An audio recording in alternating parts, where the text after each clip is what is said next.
Welcome to The One You Feed. I can make this intro really simple. Matthew Quick is back as the only person who's ever been on the show 6 times. He's one of my favorite people and writers. Just listen to it. But if you want to know more about the conversation, Matthew and I talk about what it means to forgive and take care of a parent who never really knew how to love you. It's about wounds that never fully heal and the power of showing up anyway. And before we get started, I wanted to let you know about something exciting. Matthew's publisher has given us 5 copies of his new memoir, Dad, Love, and Me, to share with listeners.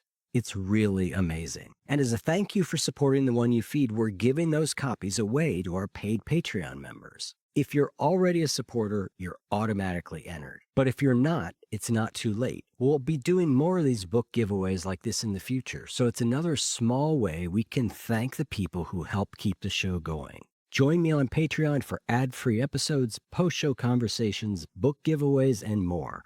Go to oneyoufeed.net/join. Hi, Matthew. Welcome to the show. Hey, Eric. It's great to be back.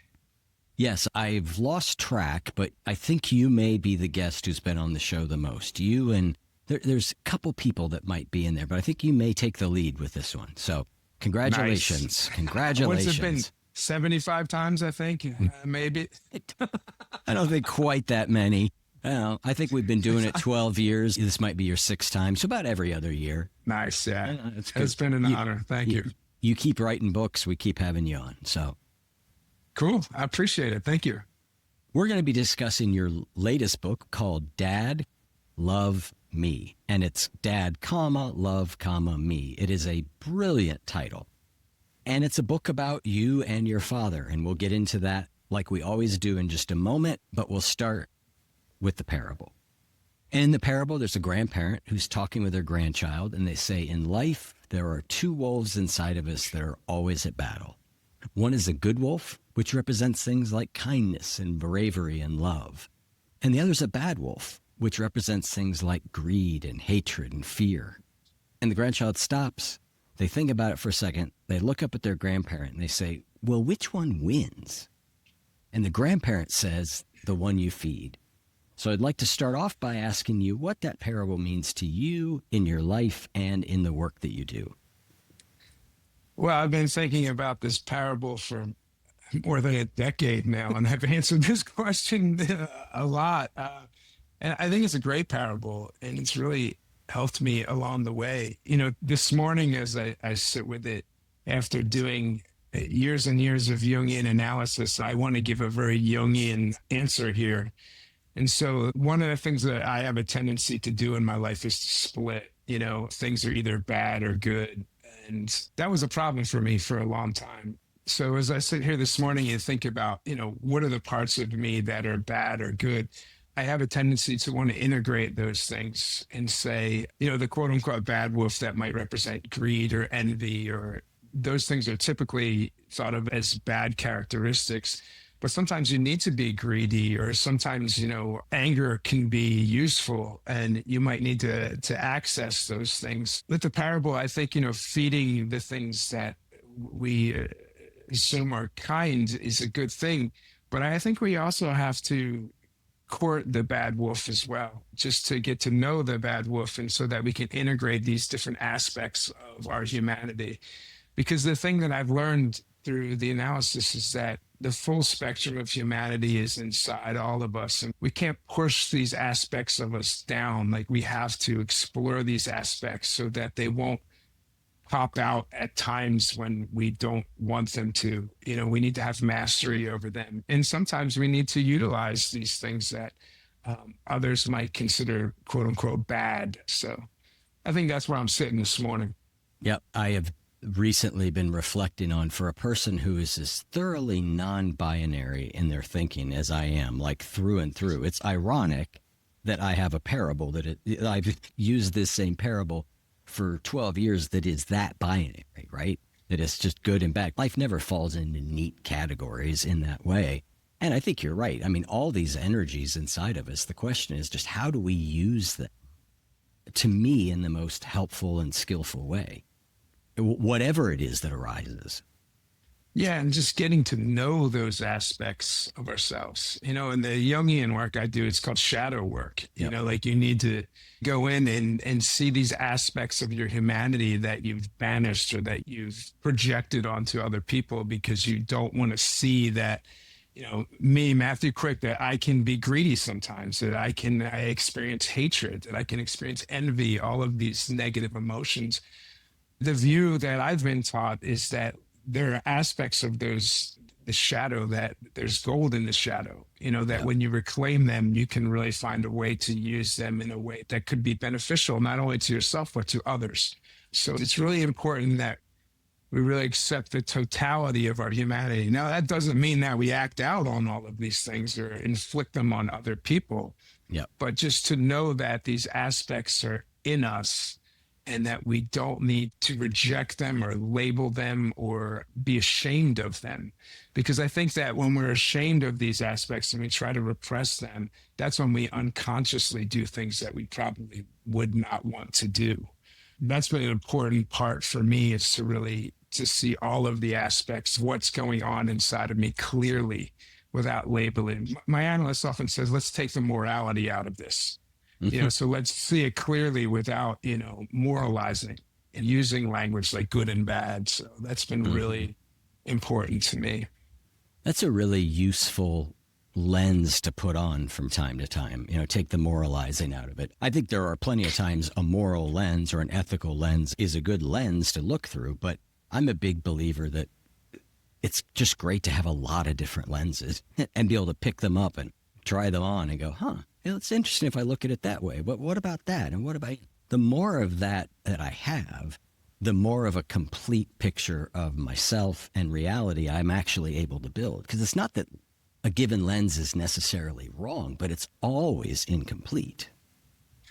Yeah, and I think a moral lens brings a certain subjectivity. You're automatically giving up objectivity. You're ranking things in terms of good and bad.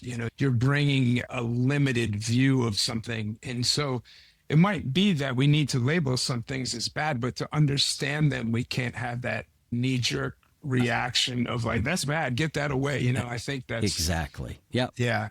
Yeah, because that moral or ethical compass is ultimately, I think, how we make the best decisions in life and how we steer our life in a way that feels meaningful to us, whatever that moral and ethical ends up being for us, because it's different for everybody.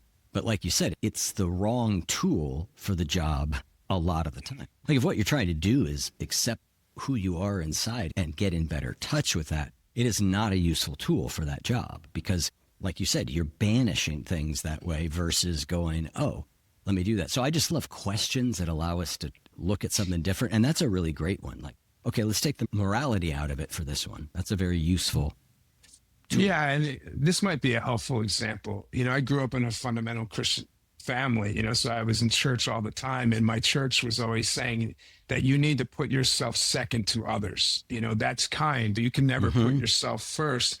And so I grew up believing that was the ultimate moral thing to do. Right. But then when I started to have codependency issues, and I started reading about codependency, and it was saying it's important to put yourself first because in certain situations you need to do that.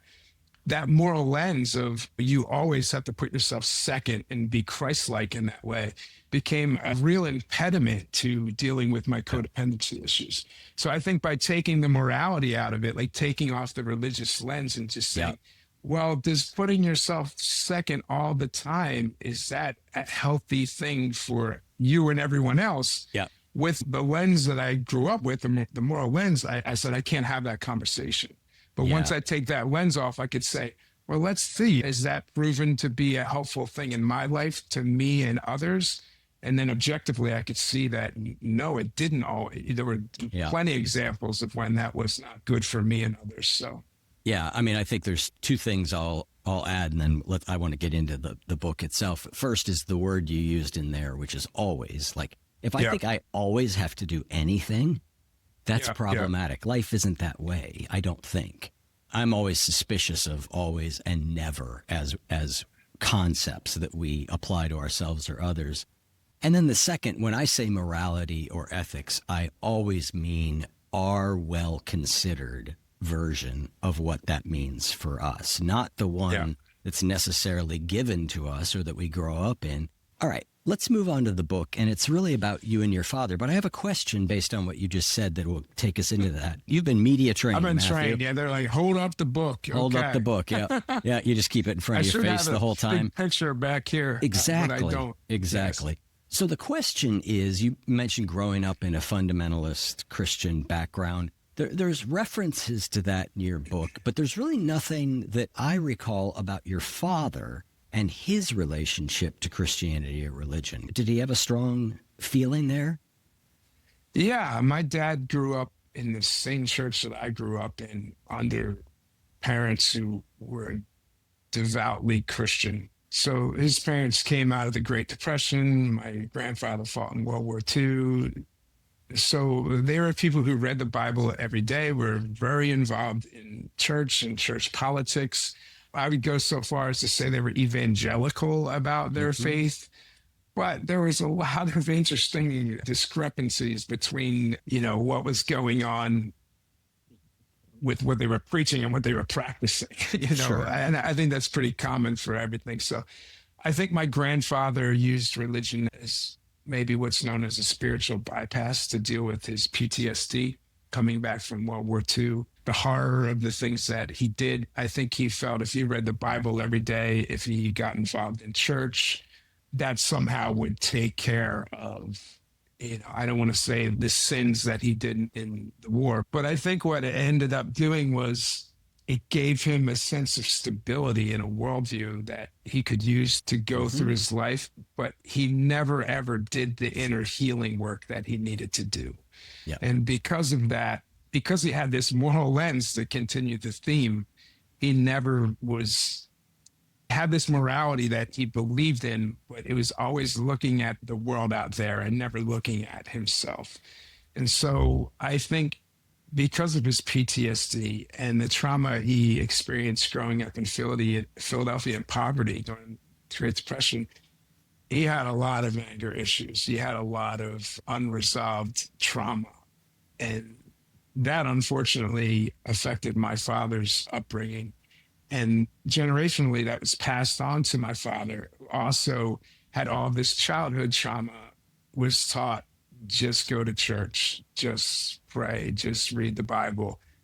Don't look inward, don't do the inner work. And so my father became, a repetition of who his father was.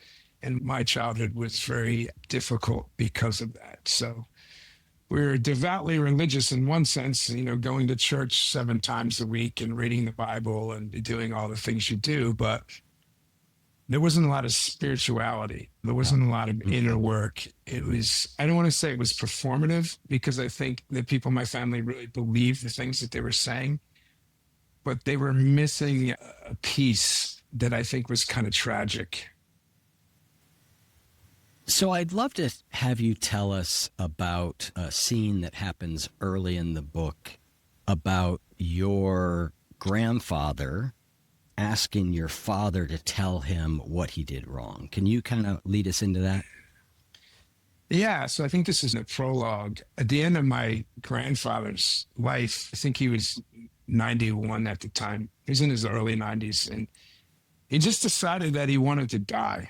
It was really sad. This is my hero. And I was very close to my grandfather. And he called me and he said that he wanted to die and had been living in a retirement community. And he was convinced that once you decided to die, you would die. That was just his view. Like once you just stopped fighting to stay alive, you would just go downhill. And that's exactly what happened with him. And during his downward slide, he made this bid to make amends with my father. They had not been talking. And he asked my father what he had done wrong to, deserve being ostracized from my father's life. And my dad refused to tell him.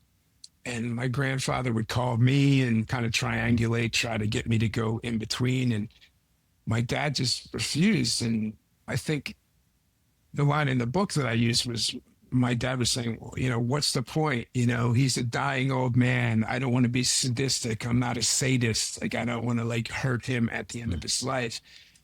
But what that really meant was that my father missed out on this chance to be authentically him, to connect with his father in an authentic way. And I believe my grandfather's bid was genuine. And my dad just didn't take that bid. And then after his father died, he would say to me, I wish I had told my father why I was so upset. He would say it to me over and over. It would always come up. I should have told my father how I really felt. And it created this really sad situation because he had missed this golden opportunity to connect with this man, his father, that he never was able to do. And so it was strange because my father was telling me that, but he was not offering me an opportunity to connect with him in that way. Yeah. He never had the humility to say, now, Matthew, how have I failed you? Like my father failed you. And then he got dementia. And he was diagnosed with dementia, and I realized that time was running out. And it created this, in some ways, this crucible that made the memoir possible. But it was tragic because those words were, echoing in my head. My father's a dying old man. Like, what would be the point of telling him? Would it be sadistic to just unload on him while he has dementia? And so when my editor asked me to write the memoir, I decided to frame it with that conversation between my father and his father, that I needed to unpack all of this, that I needed to, quote unquote, tell my father what had happened, and which I chose to do in the form of the memoir. Yeah, I have found that question in my own life a fascinating one, because my mother, who passed recently, she had enough self-awareness at points to apologize to me, to say she'd listen to a podcast and I'd be talking about difficult emotions that I had or a difficult period. And she would then think to herself, oh, well, all the pain I caused you, And yeah. After a conversation or two where I gently waded in and she was able to show some insight on her part, like, I should have protected you from your father more. I should have X, Y, and Z. After that, when she would mention it, I felt like, again, not wanting to be a sadist, I generally chose the, Mom, I know you did the best you can. I love you, right? Like, because I had then done the inner work, because I wasn't still carrying a resentment against her in that way. Yeah. I might resent her for what she's doing now. Yeah. But the old resentment, I think, was left off. And I think that's a really difficult question that I think every parent-child duo contends with. Like, there's a part of me that wants to go to my son, who is generally doing well, I think, and is thriving and healthy, and be like, well, what ways did I screw up? Because there's certainly, he's been to therapy. I'm sure they've covered it. Yeah. Right? Yeah. Like, I'm sure they've covered it. And I bet he has the same feeling, like, well, what would be the point to tell my dad? But I love the way that you found a way through the memoir, and also being an active participant in your father's dementia, to heal that relationship. And you tell me if I say anything wrong here, to heal that relationship without having to directly go into that conversation with him, because he's not really capable of having it. Yeah. Two thoughts. A friend of mine read the memoir and was compelled to go to his adult son and say, I've been thinking about how I treated you over the years, and there are these very specific moments when I feel that I've failed you. And he had this big confessional thing for his son. And then his son said, Dad, I don't even remember those things. It was kind of funny. He's like, he's like, I have no memory. He was carrying around all this guilt. It's funny how we do that sometimes. We're carrying something that the other person simply does not care about. I think with my dad, from a very young age, because I think he had some unaddressed mental health issues. He had a limited capacity for understanding the needs of other people, that I was forced to enter into my dad's narrative and co-participate in the narrative of his world from birth. There was no narrative of me. In the memoir, there's a scene when I asked my dad, I tell him, hey, I'm writing a memoir. This was recently, so he does have dementia. And I said, what would you like me to tell the audience about us, like our story, that father and son, me and you? And he proceeds to tell this big long story about how he was a named executive at a bank, like basically giving his career resume. And then at the end, I said, well, that's all great, and we'll put that in. But what about the story of you and me? And then he proceeds to have a breakdown and say, I can't do this. I don't want to talk about this anymore. Yeah. It was almost like it was breaking his brain to consider that someone else's story might matter other than his. Yeah. Yeah. Part of that was the dementia. I think part of that was just who my father was for most of my life.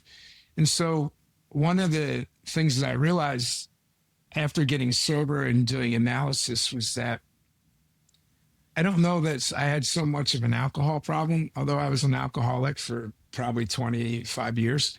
But I think I've come up with this analogy of, people with migraines don't have an ibuprofen problem. I was drinking to numb the pain of the fact that I didn't feel like who I was mattered, or that I wasn't allowed to exist, that I was in this codependent relationship with my father that leaked into all aspects of the rest of my life. And so it was really important for me, particularly after I did the work of getting sober and to clean up some of the inner work, to realize that my story and my reality matters, and that I'm actually a person who's allowed to have feelings and is allowed to tell the story of my memory of things, because for most of my life, it was about hiding my father's problems, and colluding with that and being in service of making myself really small and saying who I am doesn't really matter. Who everyone else thinks they need to be matters more. So the memoir was about reclaiming my story and hopefully telling others that their stories matter too. I tried to be very careful to not do this binary thing of saying my story matters. I mean, my father's story does not matter. My father's story does matter, but mine matters equally. And so throughout the memoir, I tried to be very honest about who my father is, how he sees himself, how I see him. And I think I do that in a generous and loving way without lying. But for the first time, I was starting to say, and there are all these things about me that I've never told anyone. And there are all these things about me that I've never come to terms with, that I've hidden. And there are stories, from back in the 90s that I tell in this memoir. And some of my best friends have read the memoir and they'll say, I didn't know this about you. And I really have trouble believing that they didn't know it, because I thought, of course I would have told them. But through these conversations, I realized that I was unconsciously withholding myself or shrinking myself or making myself small. These are people that I love and I would tell anything to now. But I think that there was just this code of silence and this code of making my needs and who I was so small in order for other people to feel bigger, that I needed to break that trend. Mm-hmm. Yeah. I texted this to you after I finished reading it, that I thought the way you handled your father was kind and generous and honest. And the thing I said, diagnosing as a non-therapist, I was like, it seems pretty clear to me your father had some serious issues, and I'm the sort of person, maybe the nature of the work I do or doing this podcast or whatever, that when I see someone who's really having a hard time, I immediately know, like, they don't have the skills to do better usually than they are, right? They were hurt. They are thusly tending to hurt others. So you and I have talked about fathers over the years. You introduced me to a term that I had not heard before called father hunger, which I immediately recognized. I was like, oh, that's why I glom onto men of a certain age, and right? Like, of course. Why I've done that over the years. Oh, I get it. And as I was reading this, I was thinking about like your father and my father, and they were different. My father's, if he had mental illness, it was depression. And he was just much more irritable and angry, and then just very stilted. Your father seemed to be very vociferous with what he was feeling and how he felt about everybody. And my father, once I got through my childhood, was kind of the opposite, right? I just couldn't get anything out of him. But there were a couple of moments where I definitely was like, okay, I connect here. One was you have a story in there about playing baseball with your father, throwing the baseball. Share a little bit about that. I think this story you're referring to about throwing on the lawn. Yeah. That part. Yeah. So my dad asked me to have a catch, or I asked him to have a catch. I don't know. I probably was maybe 10 or 11. And whenever I was doing anything with my father, I was just so anxious because I knew if I made a mistake, he would just go nuts. He was the kind of person that was just volatile, and he could keep it together usually at work and out of the house, but alone, if you did something wrong, he was hitting 11, he would just go insane.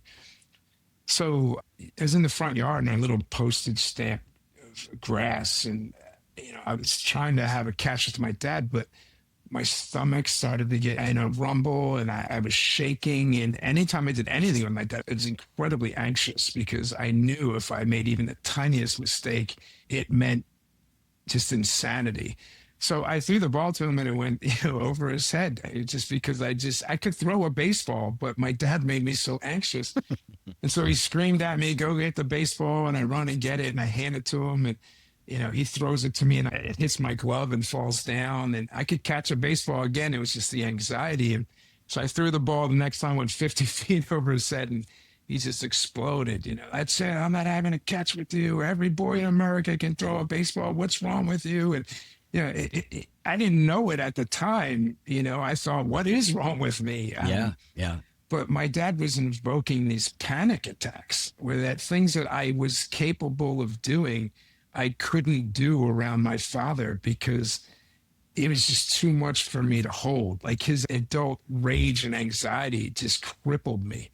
And looking back now, I have a lot of sympathy and sadness for that young kid because immediately I concluded I must just be a terrible son. I must just be completely incompetent. I can throw a baseball. Like, what's wrong with me?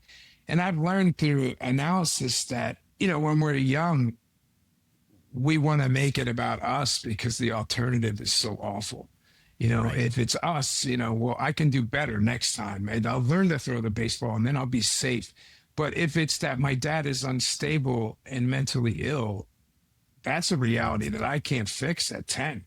So that's terrifying. So I just drew that on me. But the problem was that my dad was kind of the default for older men. So it became whenever I was around any older men, I started to feel, like I better take care of this person's emotional needs. I better make sure like I don't do anything wrong because if I don't, they're going to explode and hit me and, throw me across the room and curse at me, humiliate me. So it became this thing where anywhere I went, I was anxious all the time until I found alcohol. And then I was very cool for a while drinking, but it was tough. Yeah, I tell a story in my book about playing golf with my father, and I say in it something to the extent of like those times with my dad when he would take me to do stuff with him were both like I desperately wanted it, and like you, it was just anxiety producing. It was this mix of like hope and terror. I don't know. My dad in the baseball is the same thing. Now, he wouldn't get like ape shit crazy, but he would definitely be angry with me. Yeah. And he would definitely express that anger. I mean, my dad was one of the handiest people in the world. He could make, fix, whatever. I have, up until a few years ago, been appalling at any of that. Sure. Put a screwdriver in my hand and I start getting nervous. Yeah. Because my dad would ask me to help him and I wasn't good at it as a child. And so I was just, don't let me near it. Now I'm like, all right, I get a screwdriver, relax, it's okay. But the same thing about men of a certain age, like this still happens to me. I catch it and I recognize it. But if you put me in a room with a man, an older man who is just looking in any way, shape or form unhappy, I will start getting nervous. I even teaching workshops, occasionally I've been in one where there's like an older man who just looks like he's mildly scowling. And I have to really work hard not to shrink. Maybe he doesn't like when I say it that way, or maybe he doesn't like that, or, just this sort of shrinking. And so, I related with all of that. The other thing that you talk about that I related a lot with was when you and a friend were drinking and your father caught you. and he was hard on you, but he said to you basically like, I'm not going to tell your dad because your dad's nuts. And Yeah. you know, how validating that was. And it was really validating for me when I was older to hear people say like, we would not go to your house. Like there's no way we're going to your house with your dad around. Like, Yeah. you know, to hear that and go, okay, this is not all my imagination was certainly valid.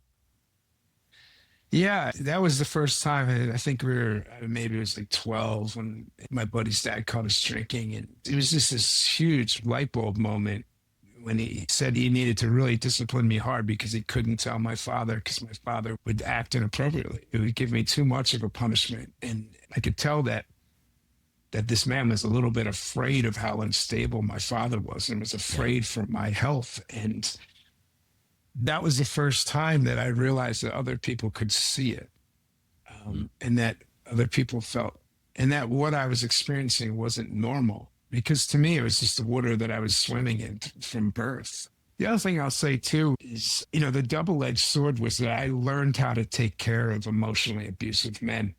And so when you go to a place like Hollywood, there are a lot of emotionally abusive men. And so when they meet you, they can recognize immediately if you've been groomed to take care of them. And so in some ways that benefited me when I went to Hollywood, because there were certain emotionally abusive people that were very interested in me.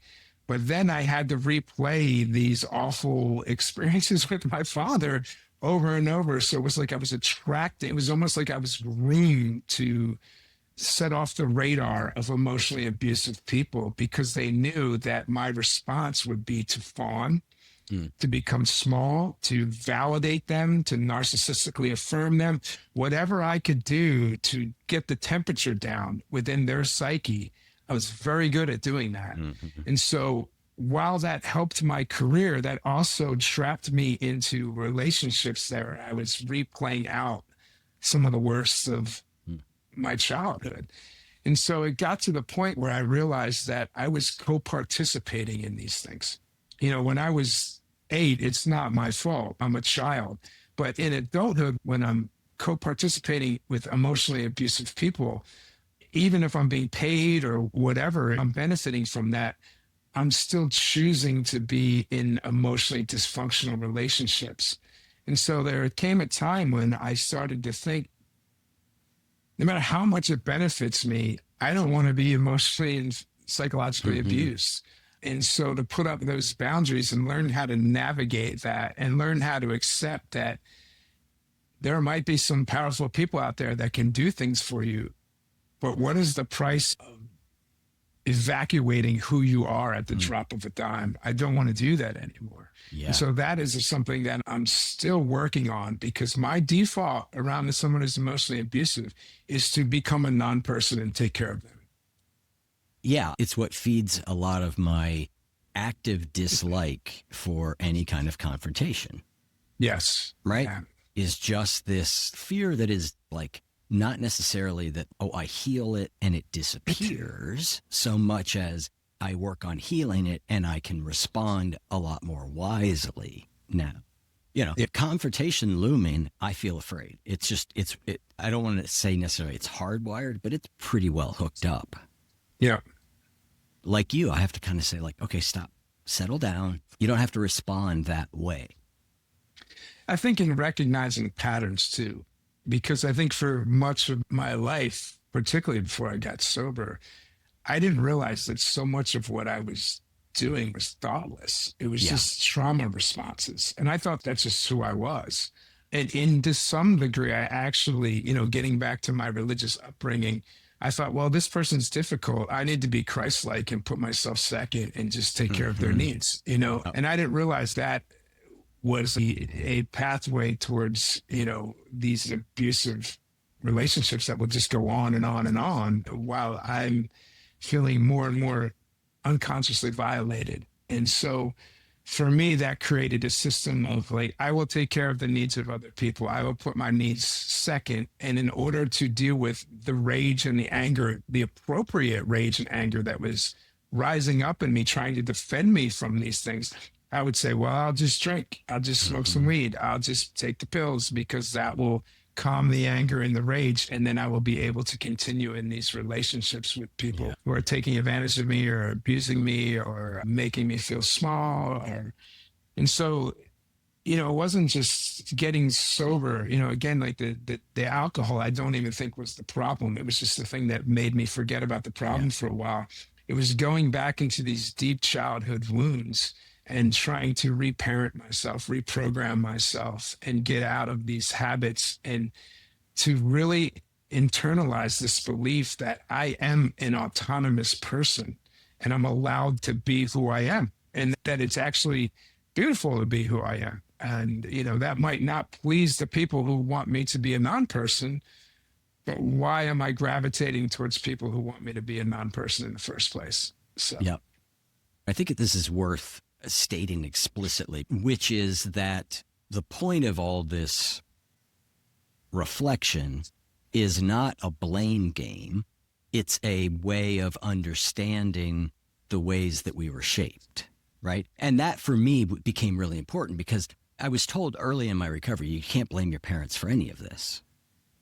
And that wasn't helpful because it caused me not to look at the ways that I was influenced and shaped. And continuing to blame my parents is not a useful tool either. And you said like earlier, it's not, it wasn't my fault when I was a child. And I just always love this distinction between like, it may not be my fault, but it is my responsibility now, right? Like if any of this gets better, I'm the one who has to do it. I can't wait for someone else to ride in and do that. We are responsible for who we are as adults.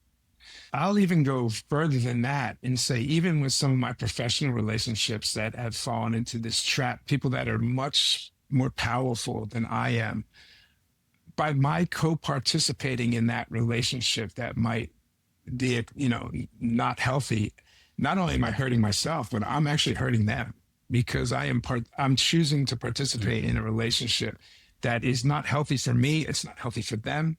And so you can look at it through the lens of power and say, well, this person has more power, so therefore, it's all their responsibility. But I think that we have more power than we think we do. Yes. Obviously, if you're a 7-year-old child, this does not apply. But I think if someone's kidnapped you or something extreme like that, this does not apply. But I think the thing that I have learned through analysis is that I have a lot more power and control over this than I believed 10 years ago. And that by co-participating in this unconsciously, that doesn't absolve me of the responsibility of the outcome of the situation. Yeah, I think those questions are really nuanced questions around how much power do we have? I went yesterday to it was a behavioral and mental health and addiction conference for like all the county mental health boards here in Columbus. And a woman got up and gave a talk, and I found myself both agreeing and heartily disagreeing with her on the same points, right? Yeah. Because so much of what she was saying, and it's true, the data shows this, that if there are systemic forces that are against you, those do impact your mental health. That is true. Sure. Yeah. And what do you do with that? Like, there's nothing to be done with that except to say, okay, this is the way the cards are dealt. I have to play them. It's my responsibility to play them. And I think people get stuck I think if we get stuck on one side of that debate or the other, it's problematic. Like if we just go, you know what, everybody has all the agency in the world and it just doesn't matter, like what happened to me doesn't matter. I'm my person. I got all the agency. That fundamentally looks over a whole lot of things, both societally and also in our upbringing. Yeah. But to go to the other side fully and say, well, it's all systematic and I'm helpless, that is a different recipe for disaster. And so how we sort of walk that middle line for us is so important.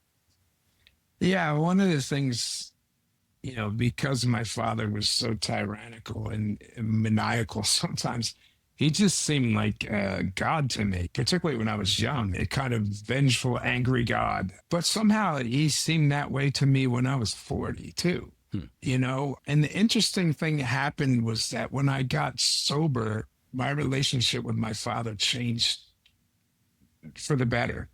And so he didn't change at all, I don't think. But when I got sober, I was not able to carry this old story of resentment and he's doing this to me and I have no agency and I'm the victim. And so was my father this great father when I got sober? No, but I was able to see him more fully as a human being. I could see with more clarity. I was acting differently to him. So, I do think that there are these systemic things that, of course, but I also think improve yourself, improve the world. I think that's a message that I've really internalized. We're talking about, Hollywood or the literary world. Like, I'm not going to change those worlds. Like, I don't have enough power to change those worlds, but I can decide how I want to participate in them. I can decide, that I might value working with somebody who I enjoy working with in a healthy way over making more money next year, or whatever. You can make decisions and you can make sacrifices in the name of health that might benefit you in ways that you hadn't imagined before. But it is very nuanced, as you said, and it's very specific to every person. I love what you were just saying about your father. I keep saying we're going to get to drinking, and maybe we will. I will just say very quickly, what you're describing, drinking wasn't the problem. I mean, it's a line that, I learned early in my recovery and 12-step programs, which was drinking is but a symptom, right? Yeah. It's just a symptom of an underlying problem, right? Now, eventually it becomes a problem for all of us. But back to what you were just saying about you and your father, I think you make this point, you touched it there, you make the point very clearly in the book, that when you were a child, the relationship with you and your father was largely driven by your father. And if we were going to be, doling out responsibility, a lot of it is there. Yeah. But as adults in those relationships, we often can be at fault. I realize that my relationship with my father as an adult, I was a co-participant in the way that relationship was. Now, there were intractable ways that he was that I hope to try and change. And even that is problematic. But I know, we weren't as close as we could be, not because of who he was when I was a child, because of choices I made about how much I wanted to interact and how comfortable I felt interacting and all of that. And I think that's another, again, it's back to this point of nuance. I can't just keep relating to my father as if I'm a 6-year-old boy and he's an angry man when I'm not going to say how old I am. 30. I'm a 35-year-old. I'm actually 85. Yeah. But that recognition that I play a role in this. And I think you do a really nice job in the book of making that point. And then you also take it a step further, which I think is really the heart of so much of the book and is so beautiful, which is that there's a line where you're talking with your therapist. You say, why is it my job to take away my father's suffering? Why shouldn't it be his job to take away mine? And your therapist, who you refer to as Zeus, says, because you're not a little boy anymore. And then he goes on to say, what has your father done for you? Look at the good things. And then the payoff line is, if you hate your father, you will always hate yourself. Yeah. That was a moment in analysis for me. And, Zeus went in to say, half your DNA is your father. He's in you.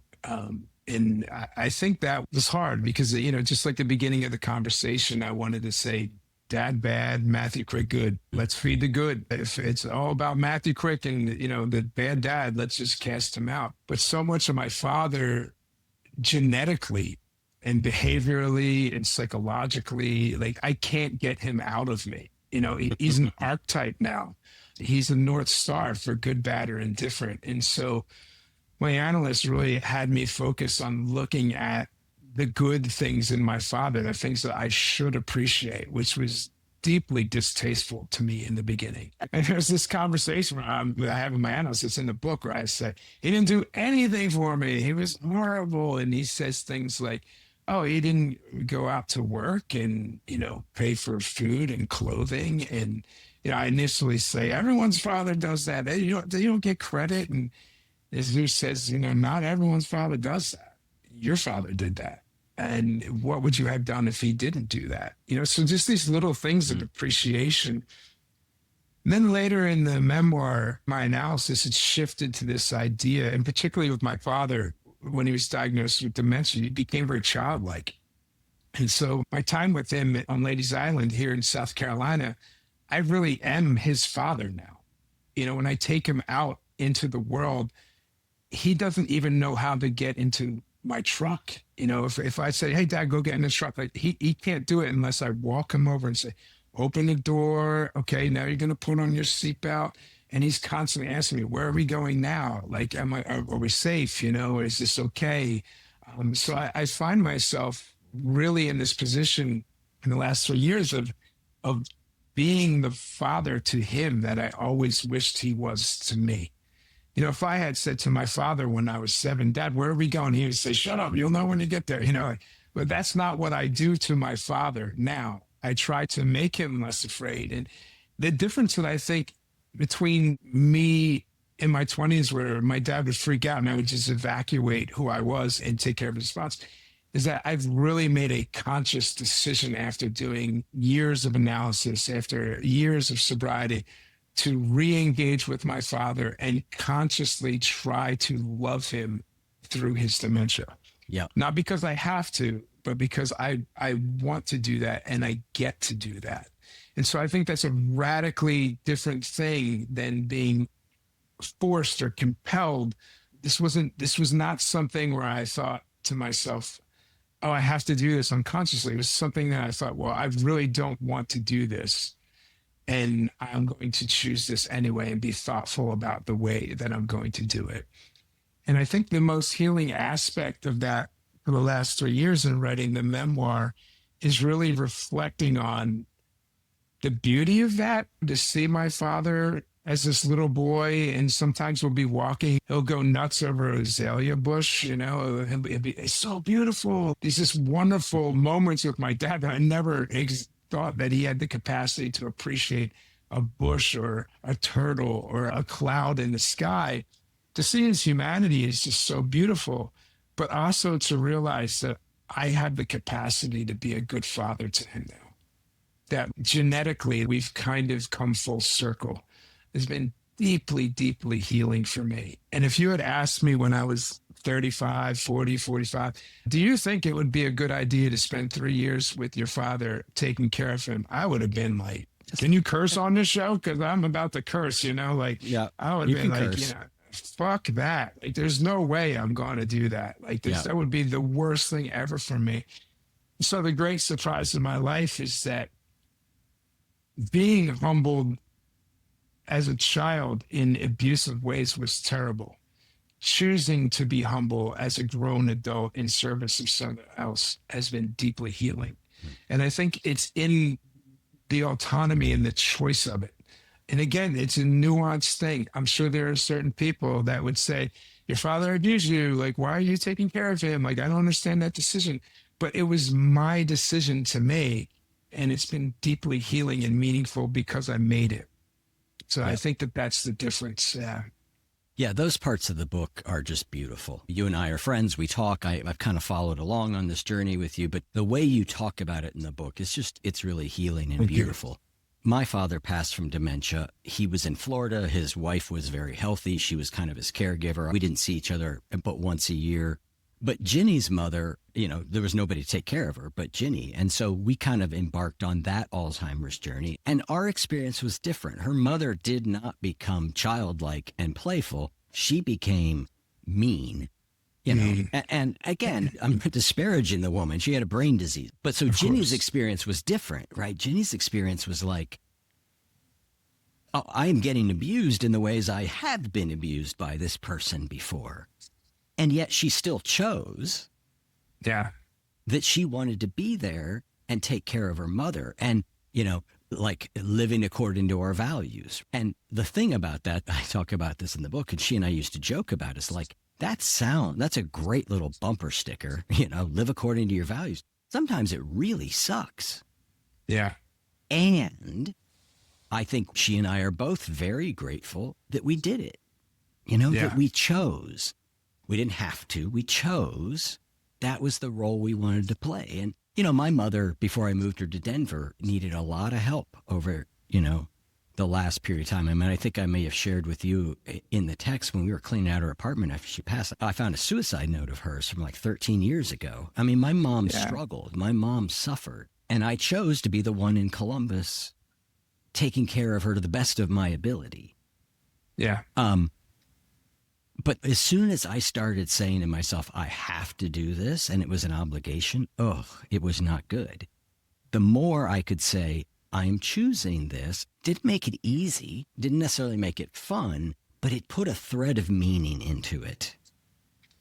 Yeah. That I think is a big, important part of life. Like being happy is, sure, that's part of it, but so is having meaning, you know, doing things that you feel like matter.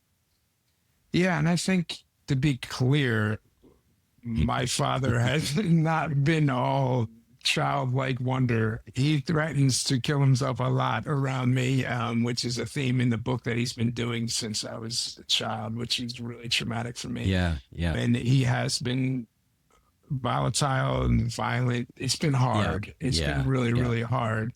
I recently was rereading some Flannery O'Connor, you know, the great writer, and I read this quote, and I'll paraphrase it, but someone was writing about her, and they said, you know, she once said that everybody thinks of, you know, choosing religion and God or Christianity is this wonderful thing, but of course it means the cross. It means like you on the cross being crucified. Right. That's what it really means. Yeah. That like God is hard, like transcendence is hard. And so whether you're somebody who thinks of that in a literal way, meaning like you are a Christian who believes in that story, or a symbolic way, I think that that's really true.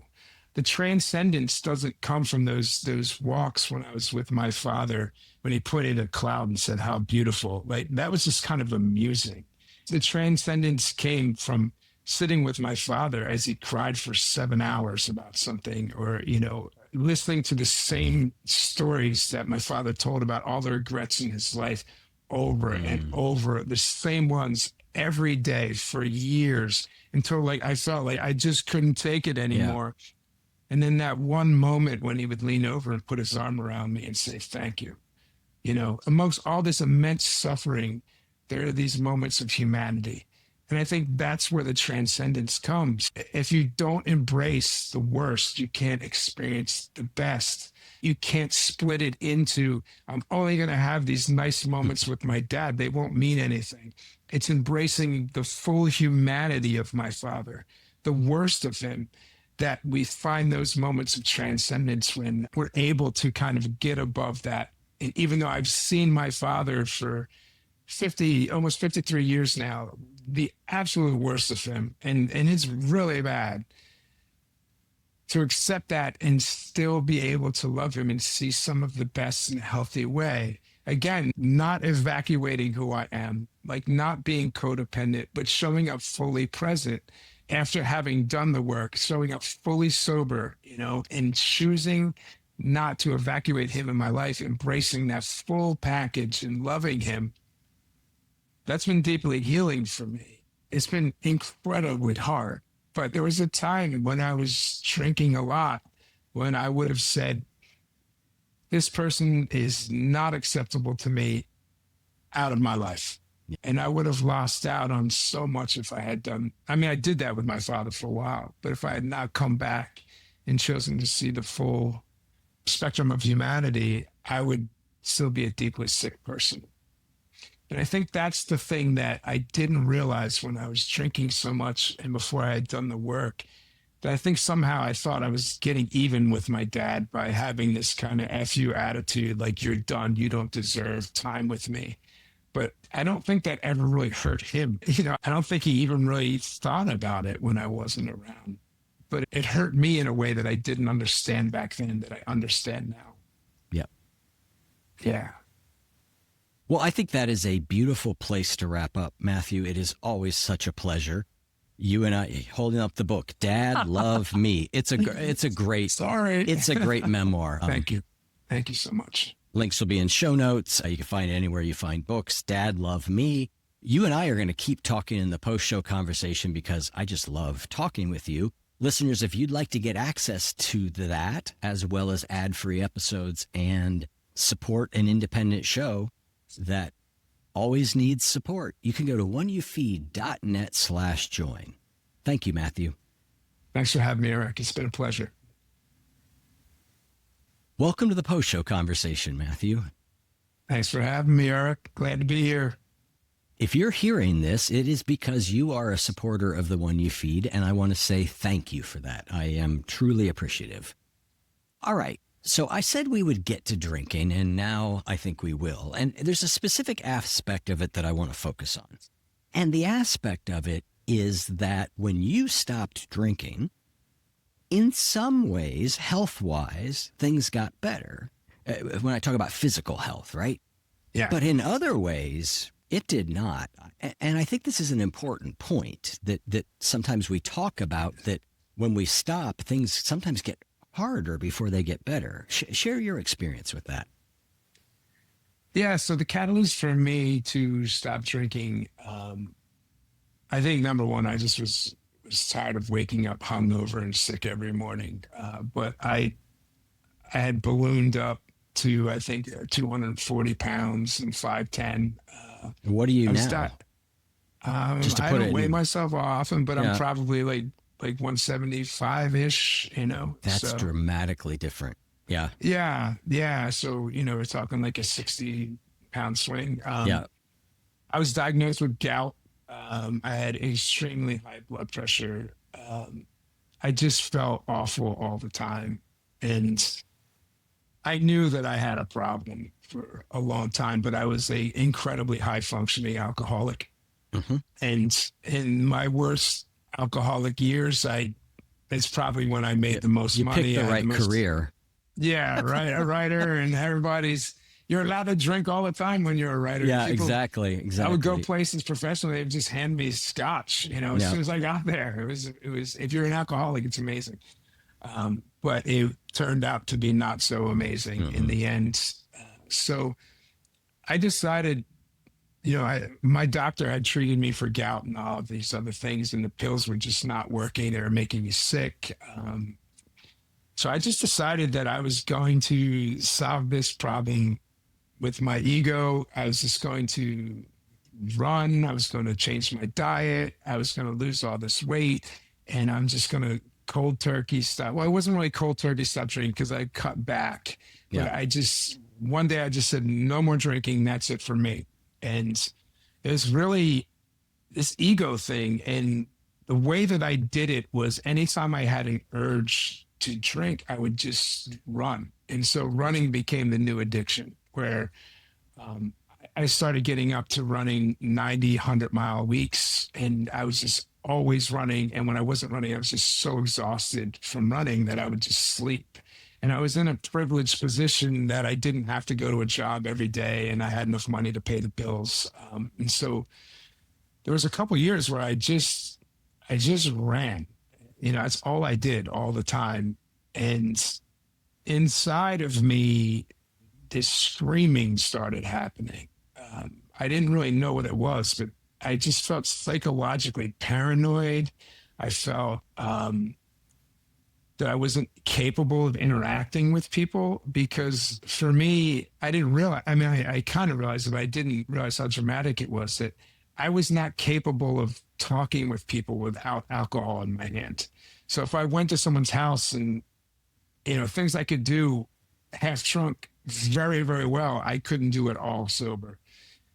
And so that led to me entering into Jungian analysis. And one of the first conversations I had with my analyst went something like this. He said, listen, if you go to a regular therapist, they'll try to patch you up, try to make you feel better, give you some tricks to navigate life. He said, what we're going to do in Jungian analysis is we're going to take you completely apart, and you're going to go to the depths of the lows, and then we're going to build you back up. But you have to go so low before we're going to have to just deconstruct everything, and you're not going to be able to do anything for a while. And I thought to myself, well, this doesn't sound great. This is not what I came for at all. But I realized that I didn't even understand what the screaming in me was, because I'd been drinking it away for so long and I had just repressed so much that we had to dig into all these old hurts that were 45 years old that I hadn't felt as a child, that I needed to feel all of these things for the first time. And that was excruciating. It was a hell like I never knew. And for a while, I couldn't do anything. And the worst part was that I couldn't write. So this thing that was my salvation since I was a kid, and it was very easy for me to do, in sobriety, I couldn't write a sentence. I just mistrusted everything. I had no sense of who I was. It was awful. It was terrible. But slowly I started to acclimate to that new reality. And with the help of my analyst, I started building what he would call psychological muscle. To be able to navigate things that would be simple for other people, but for me in new sobriety, I felt like an infant. Like walking into an airport was terrifying for me sober, or going to a party or being around people who were drinking felt like a Mack truck was coming at me at full speed. So, doing that work with my analyst was very slow and time consuming. And I don't think that I felt steady in sobriety, even remotely steady, for the first 5 years. And I realize I'm not selling this here, but on the other end of that, now here almost 8 years sober, like I have clarity and stability like I've never known before. And so my analyst would always say there's a cost for everything. And I think alcohol is so tricky, at least it was for me, because there's a cost for alcohol. You have to pay money to buy it and you feel hungover the next day. But in that moment of putting the drink in you, it doesn't feel like much of a cost at all. Exactly. It's like instant relief. It is like, man, it feels like a magic trick. And whatever I can do to get that magic trick again, I'm going to do it. Whereas sobriety in analysis, you felt like you're paying the cost every second of every day. Yeah. But the difference is that what you're getting ultimately in the long run is so much better. Yeah. But you don't get it right away. Alcohol, boom, 3 minutes later, you get it. Analysis, 700 hours maybe later of analysis, you start to feel it. So it's a much different thing. Yeah. Yeah.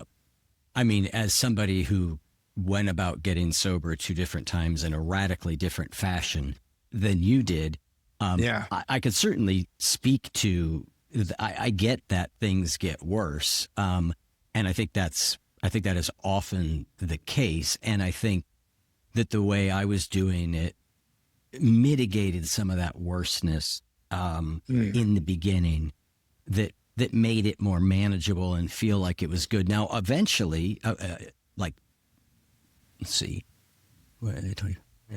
4 years into my first time being sober, I gotten sober. My life was so much better. And then I needed to go do the sort of stuff you're talking about. Like I got one level of healing from like working the steps and looking at my resentments and my fears and looking at the role that I played in things.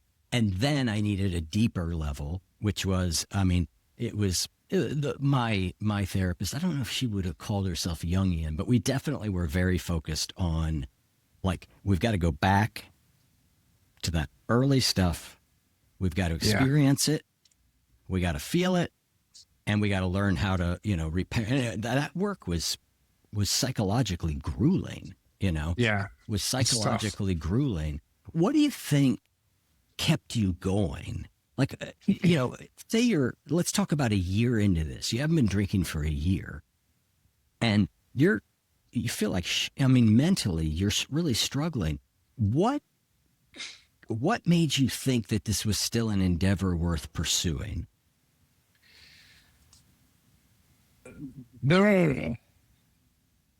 Superficially, I got a lot of attention for dropping weight, and it was radical because I think, just speaking frankly, I think that when I was young, women found me attractive. And then there was this period where I became this bloated alcoholic, and that was no longer the case. And then once I slimmed down, I would get a lot of attention from people for that. And particularly for women, that felt very good. So there was this shame-based feeling of, I can't go back to being obese. I can't go back to that. I think if they had made a new kind of alcohol where you drank it and it gave you a six-pack, I think I would have been doomed. Like, I think I just would have, I think it would have been like, boom, like, I'm going to go. If I look like He-Man from drinking, I think that would have been a really bad thing for me in early sobriety. Yep. So there was a shame-based component of it that I don't think was healthy at all. Yeah. I think that there was a part of me that knew how close I was to really going downhill, like dying, like there were a couple times when I was drinking that I would wake up in the middle of the night, like gasping for breath, and it felt like my heart had stopped. And just there were moments that were scary. Yeah. And so there were years and years and years of that. So I think once I was sober, I realized that I was a little bit of afraid, because there was part of me that didn't want to be here, but there was a part of me that did want to be here. And I think the part of me that did want to be here was taking the wheel and saying, you've reached the limit of messing around with this. Like, this is going to get really bad. I love my wife, and she encouraged me. That was a touchstone. That was really a thing for me. But I think that there was a part of me too that just reached this midlife sense of all of the things that I'd been doing to prop up my broken ego just seemed like bullshit, even the career stuff. And one of the things that really, it happened before I got sober, but I think a real big turning point is when I went to the Oscars. And I went to the Oscars, and I was around all these super famous A-list people, and I just hated it. Like, it felt so unfulfilling. It felt so fake. And I thought to myself, like, why am I doing this? And I thought if I had gotten these huge accolades, that somehow my life would be better and I would be okay. And so many of the people that I was around at these parties were snorting cocaine in bathrooms and were shaking and were nervous, and like who they were off camera was completely different. And they were clearly experiencing some of the same things that I was experiencing in my worst moment. And I had this moment that like money, success, and fame doesn't fix this.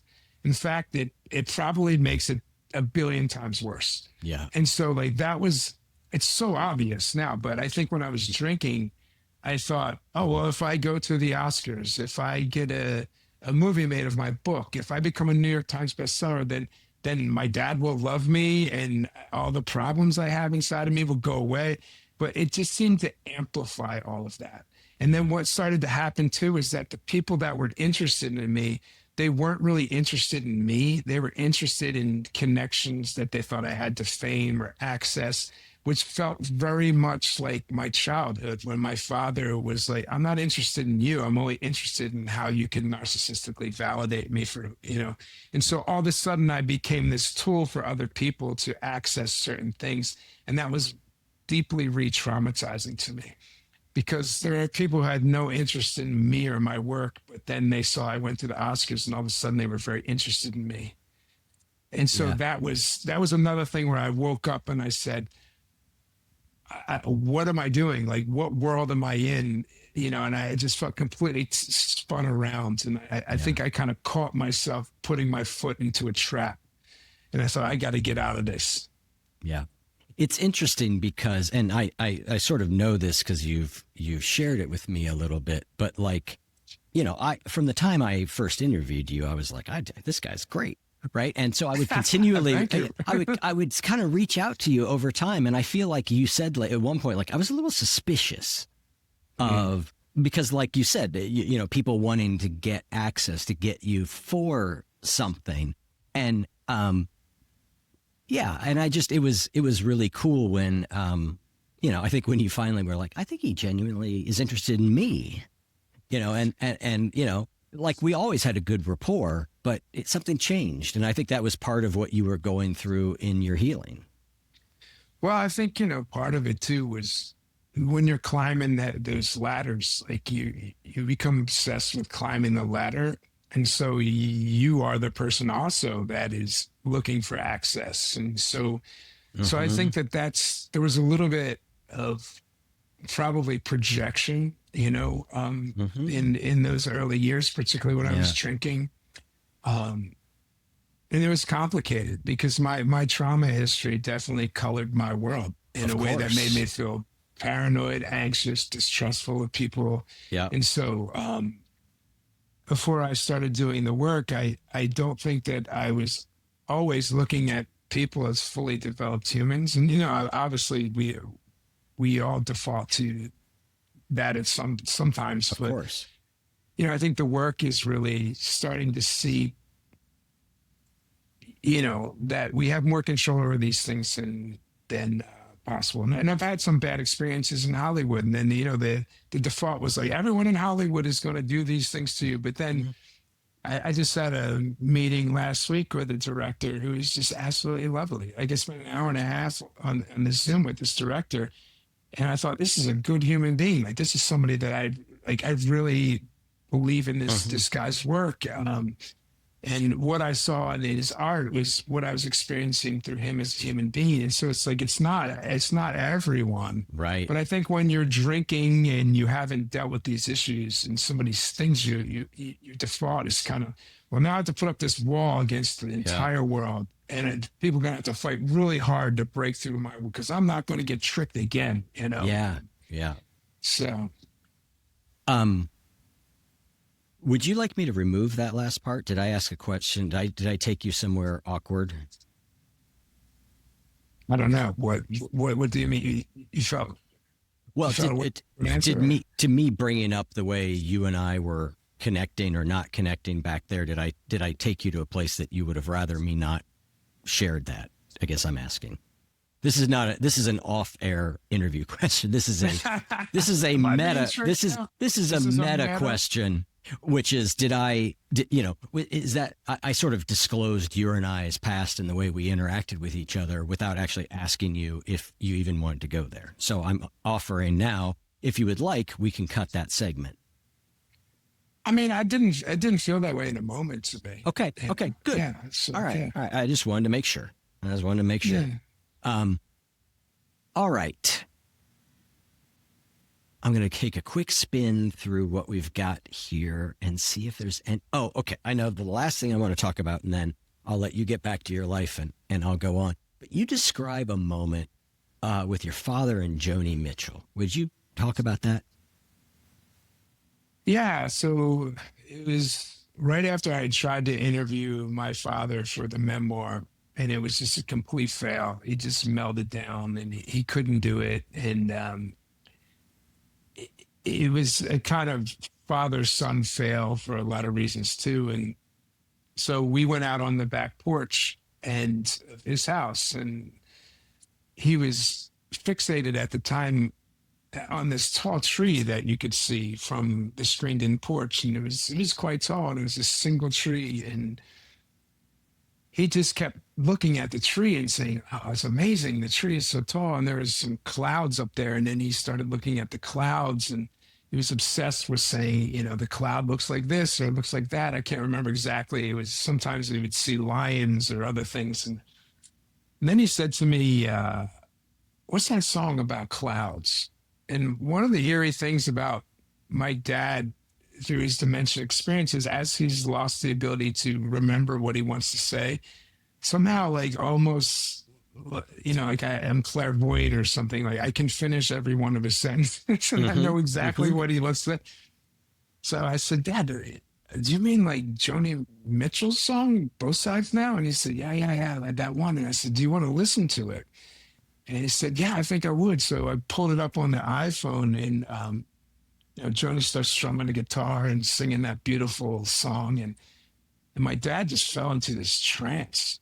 and he started singing, but he can't really remember all the words. Like it was almost like he was silently praying, but there's sounds coming out of his voice that's not out of his mouth. It's not quite singing, and it's not quite talking. And I just watched my dad have this, what I consider to be this transcendent experience, listening to Joni Mitchell in this very like peaceful, beautiful way.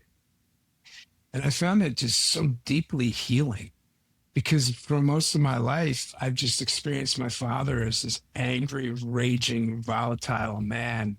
And I never really thought he had access to these kind of quieter parts of him that appreciate beauty and reflection and emotions. And so it was just this really wonderful moment on just a regular day, that the rest of the world probably wouldn't care about. But for me, it was just so healing. Yeah.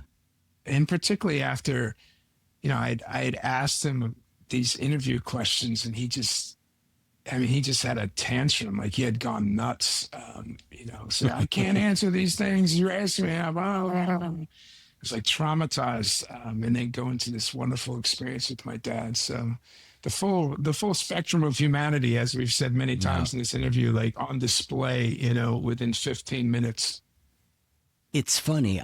My most intimate moment with my father, he probably didn't think of it this way, but it is honestly, I remember it. I don't remember very much, and I think about it a lot. I was in his car one day. It was after my parents divorced, and the song "Ain't Nothing Gonna Break in My Stride," by Matthew Wilder, came on the radio. And all my father said was, "This is my theme song."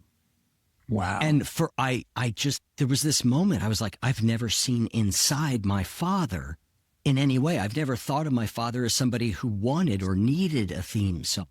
Like, this is so long ago. And yet I would say to me, it feels like the most intimate moment I ever had with my father was around just recognizing that, like, he too needed something to kind of pump him up or keep him going or make him feel good. And it's just a beautiful moment I still remember.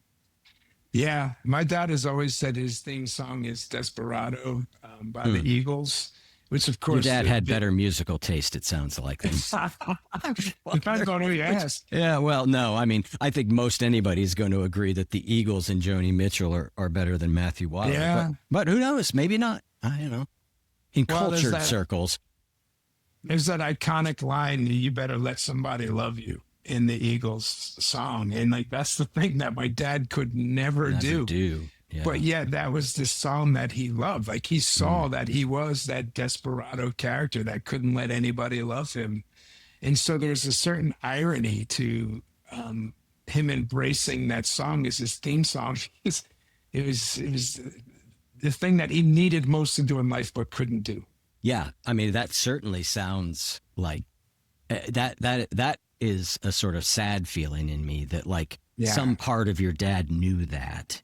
Yes. That it resonated with him that much, and yet, he simply couldn't, Yeah. Yeah. Well, thank you for joining me in the post-show conversation. It's been fun. Yeah, thanks. It's been great. Appreciate it.